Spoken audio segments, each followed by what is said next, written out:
Hello everybody, I'm Zenith Warrior Princess, and welcome to Should You Complete This, a show where I take a look at a game I've 100% completed in the past and ask the ever-important question, is this game worth completing? As this is the first episode of the show, we shall begin with the first game I ever officially 100% completed, Infamous 1 for the PlayStation 3.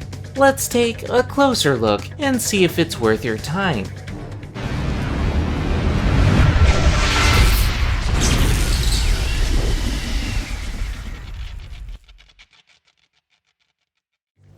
The Infamous series is one that I've had a very long history with. I've played and completed every entry in the franchise, and I've been eagerly waiting for any news of a sequel being in development, even though we haven't had an Infamous game since 2014. Wow, has it really been 5 years since First Light? Anyway, Infamous was developed by Sucker Punch Productions, who also made the acclaimed series Sly Cooper, which we'll discuss in future videos, and who are now working on Ghost of Tsushima, a game set in feudal Japan, which looks amazing. Infamous 1 has a particularly special place in my heart because it's the first platinum trophy I ever earned, and that achievement is part of the reason why I'm a completionist today. Infamous just drew me in with its world, concept, and characters, although looking back, it didn't stand out much at the time. In concept, Infamous is a superhero open-world sandbox game, which is pretty damn awesome, but Infamous certainly wasn't the first. At that time, Grand Theft Auto was incredibly popular, and there were dozens of franchises cashing in on that sweet sandbox money.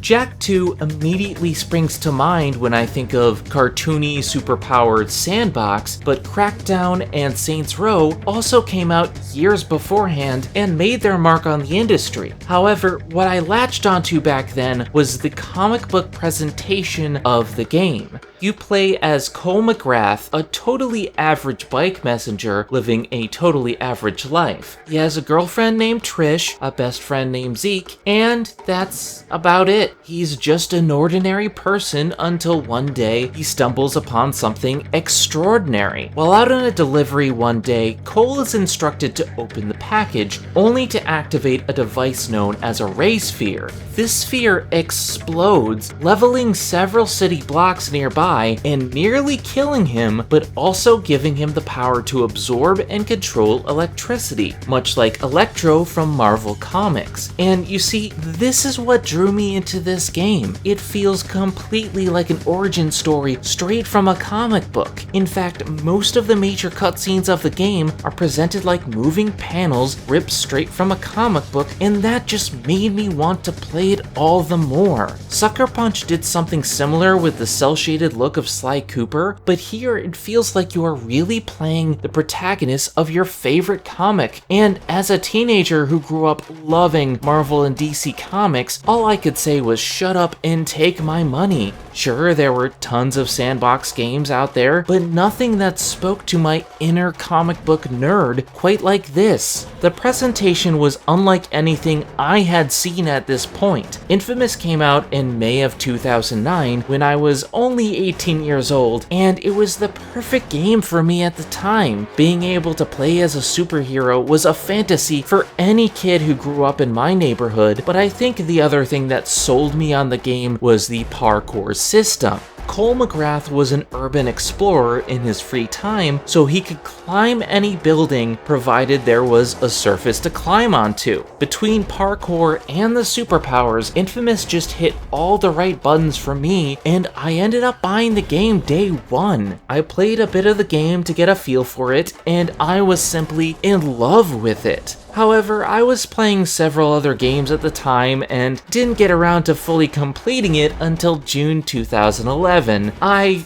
tend to do that a lot. Play a game for a few hours to test it out, and then play it for real years later. My backlog is rather large, but I always have something to look forward to, especially when I poll my Twitter followers on what to play next. In any case, What did I think of Infamous when I finally sat down to complete the game? Well, I mostly loved it, but there are some issues, and a portion of it lies within the story of the game. The main storyline of Infamous focuses on Cole as he tries to track down a man named Kessler, who supposedly created the Ray Sphere. The city is under quarantine, with riot cops stationed at the exit to the city, armed to the teeth with machine guns, meaning the only way Cole has of getting out of this newly formed disaster area is going after Kessler with the help of the government agent Moya, who strikes a deal with Cole after his city escape fails miserably. "Look, Cole," she says, "just follow me, set me free, trust me, and we can escape from the city. I mean, it worked for Sonic, so we might as well try it."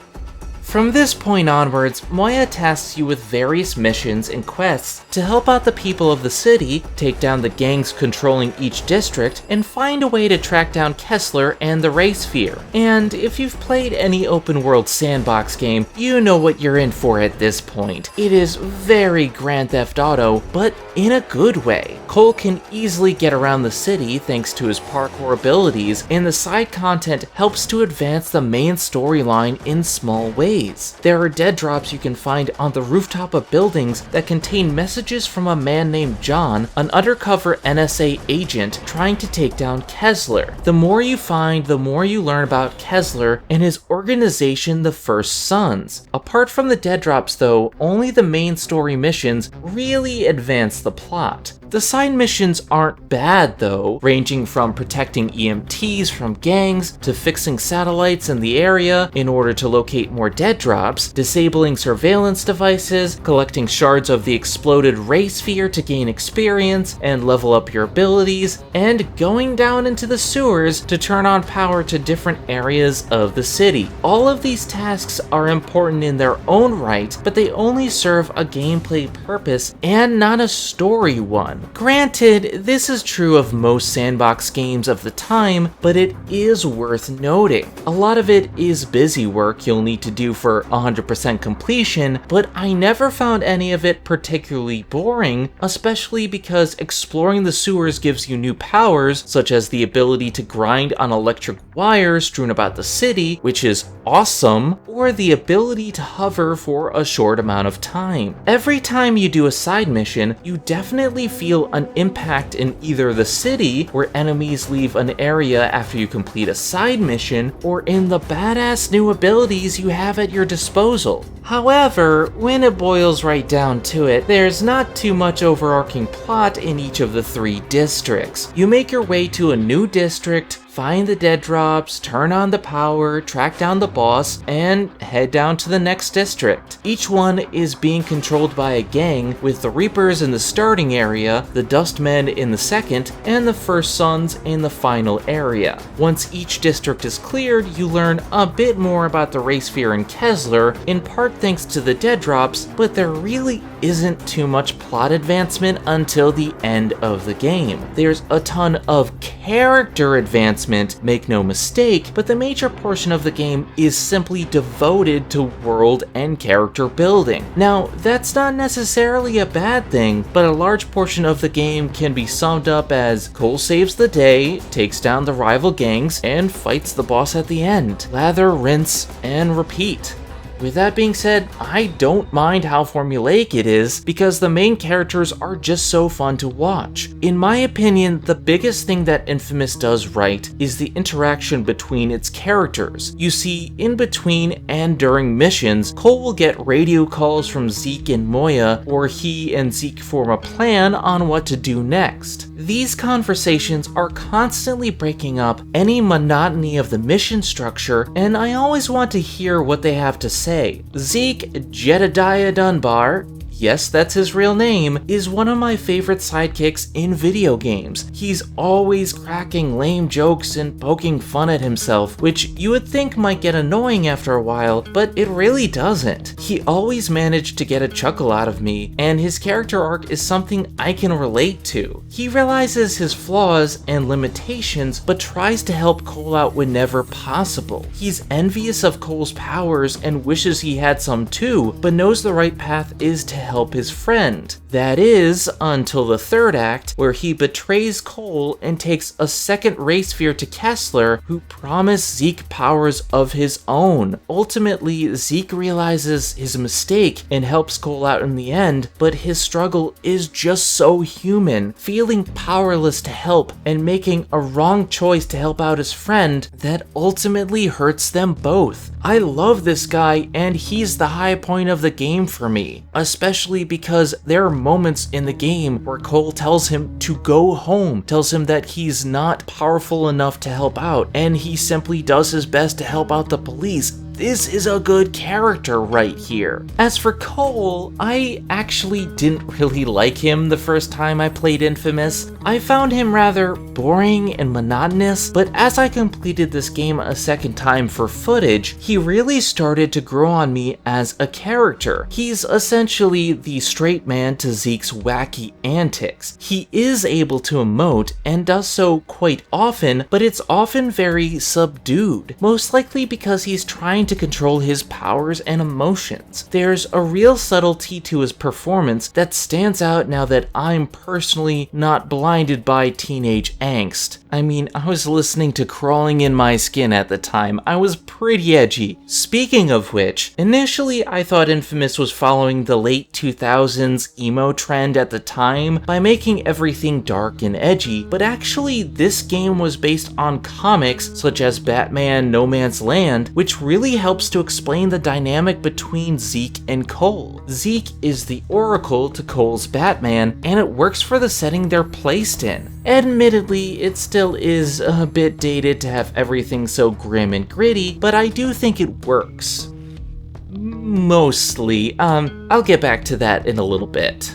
As for the rest of the characters, they're okay. They're well acted and have personality, but we don't really learn much about them. Moya is just a government agent as far as we know. John is just an undercover NSA agent. Kessler is, well, we'll get to that, but you see my point. Most of the side casts are defined by their job, and normally I wouldn't like that, but the writing and acting are so damn good, I often overlook it. Seriously, this is top-notch writing. I tried to let's play this game twice when I was getting started making videos, but it was very tough because I never wanted to interrupt the dialogue since I loved it so much. It's one of those games that's best experienced without commentary, to be perfectly honest. With all that being said, there is one glaring flaw on the story and characters I've neglected to mention: the karma system. Oh god, do I hate that this was a thing at the time.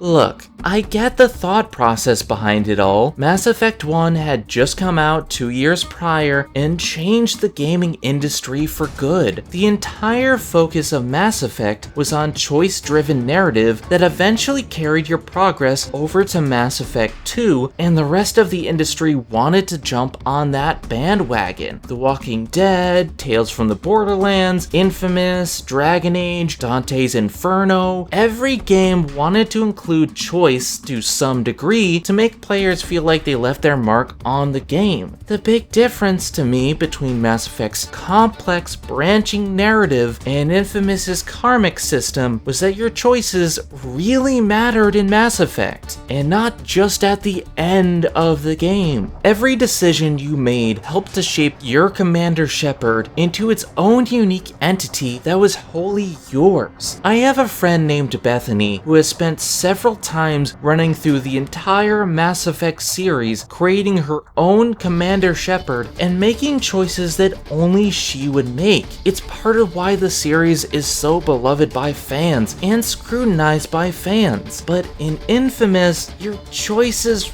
really don't matter to the story at large. Sure, if you do evil actions, then your character will be feared by NPCs in the area, and if you're good, they will ask you for help, but overall, that's about it. There's some visual differences here and there. If you're evil, you'll look a little bit washed out, and you'll have like scars on your face, and if you're good, like, there are small differences. But overall, that's about it. The karmic system is used more to denote what powers you receive, and that's not what the choice system should be about. There are 3 ranks of karma for each side, with evil Cole going from thug to outlaw to infamous, while good Cole goes from guardian to champion to hero. Each karma rank allows you to purchase better powers for Cole, while there's also a separate power tree depending on if you choose good or evil Cole. If you're good, you gain the Overload Burst ability, which I never used, and the ability to heal pedestrians with electricity somehow. And if you're evil, you get Arc Lightning and the ability to drain someone's life essence and heal yourself with it. It's pretty awesome. Yeah, the evil powers are so much more useful that I ended up being evil just to get the added power upgrades. I'm usually the one to pick the hero path, but that's what Infamous does to me. It gives you the illusion of choice while steering you in a certain direction because some choices are simply better than others. And that's not how it should work. The entire time, the overarching story is not affected in the slightest. The karma system is entirely character-based, and while that does help shape the character around you, I find that it hurts the writing and chemistry between Zeke and Cole. I way prefer the hero route because their arcs feel more natural and fits the overarching story so much better. Not to mention, the game gives you the illusion that 2 major choices matter, but they don't. The first is when your girlfriend Trish is kidnapped and hung at the top of a building along with 6 other doctors. You have the choice to save her or save them, but she dies either way. That goes against the entire idea of choice. Why even have a karmic choice system if the game railroads you into one story outcome? Just make Cole a hero and be done with it. Make a good story if that's what you want to do. The other so-called choice revolves around the ending of the game. Spoiler warning, folks, because I'm about to discuss the ending of a 10-year-old game. That's part of the completion process though, and I have to discuss it. Skip to this time code of the video if you want to avoid spoilers. Okay? Good. Now, near the end of the game, it's revealed that Kessler is actually Cole McGrath from an alternate timeline. In his time, a creature known as the Beast shows up and devastates the entire planet. Kessler traveled back in time with a new power he gained to give Cole his powers and prepare him for the eventual battle against the Beast. Now, don't get me wrong, that is a really good twist to be honest, one that I didn't see coming, but it doesn't fully explain why he killed off Trish. The game plays it off as him taking away any weakness and emotional ties that Cole might have and reminding him that it's better to put the needs of the many over the needs of the few, but that's still your girlfriend, dude. You married her, you showed us a picture of you 2 married. Why not just explain the situation to Cole and teach him how to fight in the years of time that you had instead of killing thousands in the Ray Sphere blast? But that's not the stupid part. The stupid part is the final choice where you have a second Ray Sphere and you can choose to destroy it and help fight against the Beast when he eventually shows up, or use it to upgrade your powers and you ignore the Beast entirely out of arrogance. The problem is that Infamous 2 uses the good ending as the canon ending, making the entire decision meaningless. Why even have choices if they don't even matter in the game? You know how you could do this without changing much? Have the evil ending turn Cole into the Beast when he activates the Ray Sphere. You already have multiverse theory in place, and that allows for both endings to be valid. As it stands, the karma system just has no reason to be in the game and ends up hurting it far more than anything else. Unfortunately, that's not the only problem with the game. Visually, Infamous is really bland, and that's surprising to me considering this is the same studio that made Sly Cooper, one of the most visually distinct games I've ever played. Sly Cooper is a cel-shaded masterpiece that truly stands the test of time, while Infamous blends in with just about every game of the late 2000s. Yeah, the late 2000s were not very kind to video games. We went from Prince of Persia: The Sands of Time with its sweeping Arabian soundtrack and colorful, cartoony environments to I Stand Alone and edgy, quote-unquote, realistic graphics in Warrior Within. We went from the lighthearted atmosphere of Jak and Daxter to the Grand Theft Auto clone Jak 2, where Jak threatens to kill Baron Praxis in the opening of the game. Granted, I liked these games at the time, and they still hold a very special place in my heart, don't get me wrong, but the edge was very strong during these times. Everything had to be goth, punk, or edgy in order to sell, and franchises wanted to roll with that aesthetic. It also doesn't help that the PlayStation 3 had a library that was full of dull, brown games. A huge portion of the PS3 library consists of dull brown first-person shooters and sandbox games, making Infamous visually blend in with everything else at the time period. Now, I do understand why they went with this aesthetic. Again, they wanted to recreate the gritty comic book aesthetic of No Man's Land, but I really think going with a more colorful palette would have made the game stand out more. As it is, even in my HDMI captured footage, the game doesn't visually pop all that much. The only thing that really stands out are the enemies that glow red when you press L3,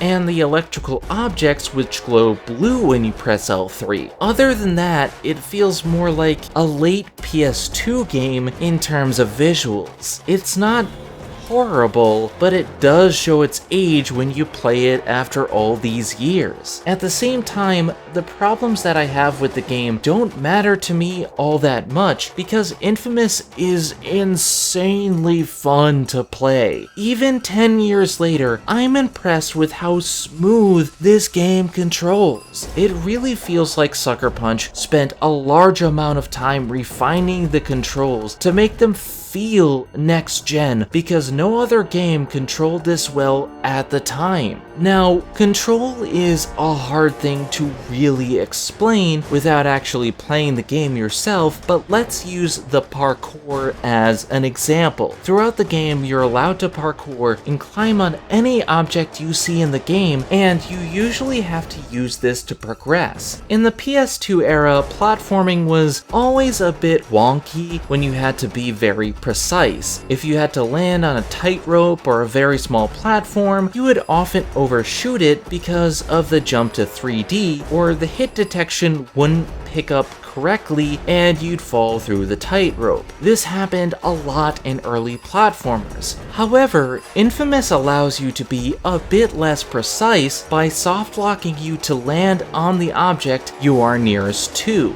Landing on thin electrical wires is so damn easy, even if you're picking up speed, and jumping from rooftop to rooftop is much easier with that little added push. It can get a bit finicky on occasion when you're trying to drop down on a platform below you and you end up sticking to a wall you didn't want to, but even then it's easy to readjust. Just the platforming alone is a huge highlight of Infamous and something I find surprisingly good even today when I picked up the controller and jumped right back into the game without any trouble. It also works rather realistically. You can't climb up sheer surfaces, but you can platform up windowsills, pipes, and outcroppings, allowing for paths you can choose yourself, but that's easy to figure out. It's a really clever system and something I love about the game. Admittedly, I did have a few times where Cole missed a platform for no particular reason, but they were few and far between. Far less than many PlayStation 2 games that I've played in the past. I'm looking at you, Psychonauts.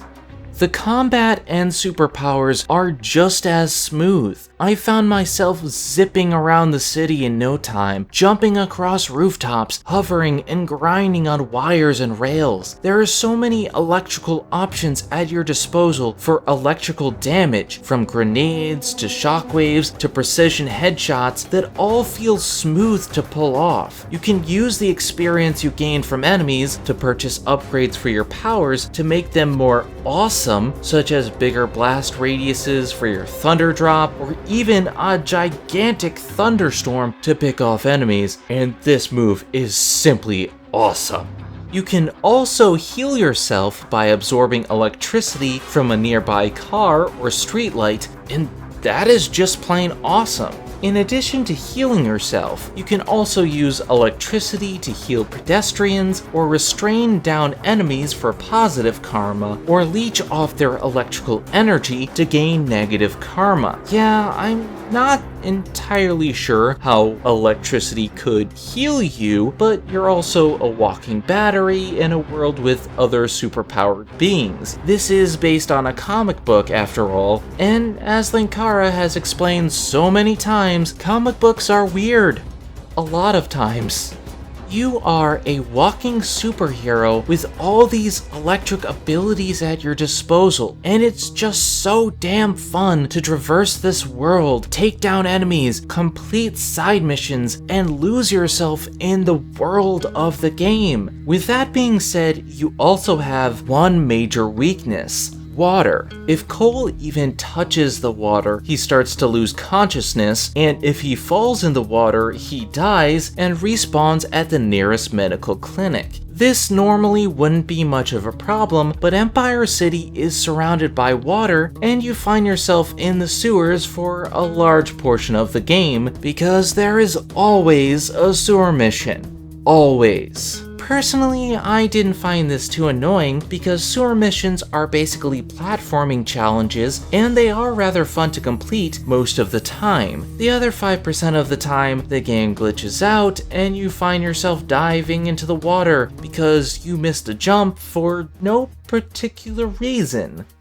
Yeah, admittedly the game does have its fair share of bugs and glitches. I glitched through a few walls accidentally, the ground gave out on me once, and I fell for a few minutes before I died. I found NPCs walking in the fountain at one point, and several animations in the side missions bugged out, making the characters look simply horrific. Still, these glitches weren't enough to detract from my immersion in the game, especially that falling glitch. That's a first for me, and I laughed for a few minutes straight when it happened. Seriously, that was fun.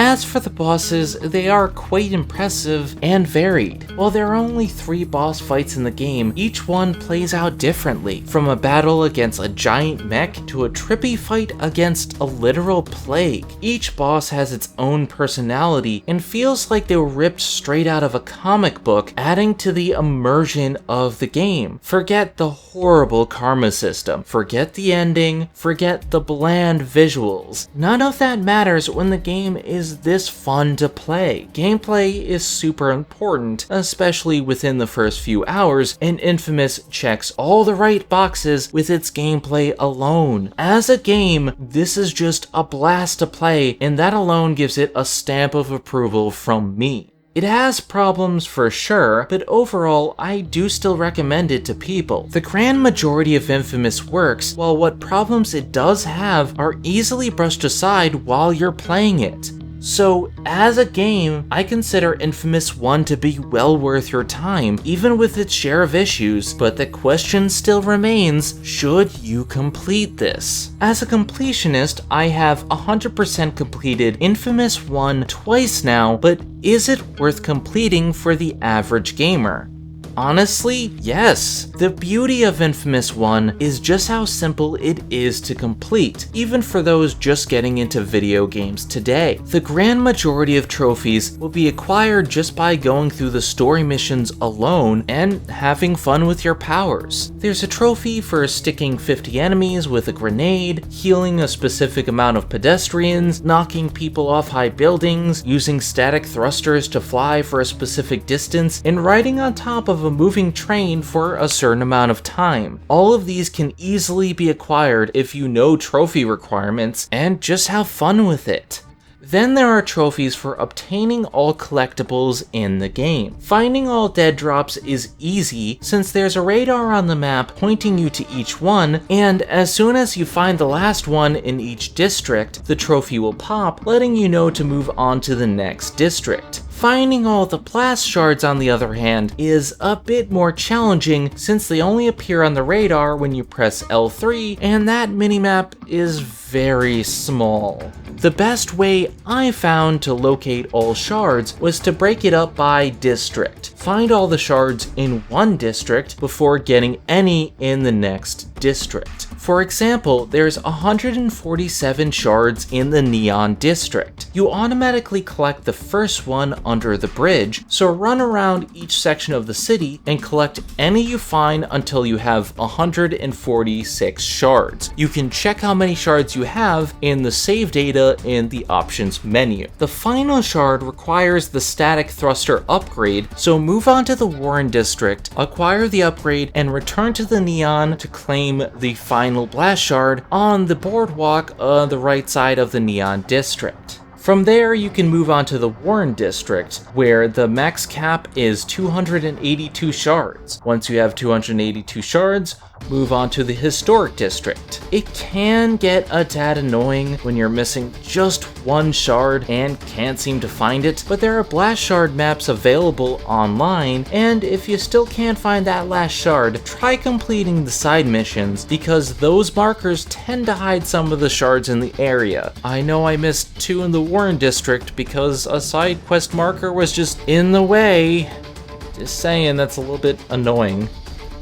Speaking of side missions, the next set of trophies require you to complete all side missions in the game, take over all the territories, and purchase all power upgrades. These are standard for open world games and shouldn't take you too long. Next up are the stunts. Stunts are specific tricks you can do to earn extra experience, ranging from sticking an enemy with a grenade to killing 5 enemies at once. Some are rather easy and others are very tricky, but if you take them one at a time, they shouldn't be too hard. The grand majority can be done in the Neon district as long as you have the necessary power. The only stunt that takes a while to get is Suspended Sentence, which requires the Lightning Storm power, which you don't get until near the end of the game. Otherwise, just practice the stunts and they should come in due time. Finally, we have the Karma and Difficulty trophies. You get some of them for making all the good choices, some for making all the evil choices, and the final trophy for completing the game on hard difficulty. These aren't that bad since the choices are extremely telegraphed, and you can always restart the mission if you make the wrong choice. As for hard mode, it really isn't all that hard, to be perfectly honest. Checkpoints are abundant, and you can take out enemies from afar if need be. There are only a couple missions that I got stuck on, but with patience, you should be able to complete this game in no time, especially when you get the Lightning Storm ability. Seriously, this breaks the game and decimates your enemies, provided it doesn't crash the game like it did here. Guys, I wasn't being literal about it breaking the game. That's not funny.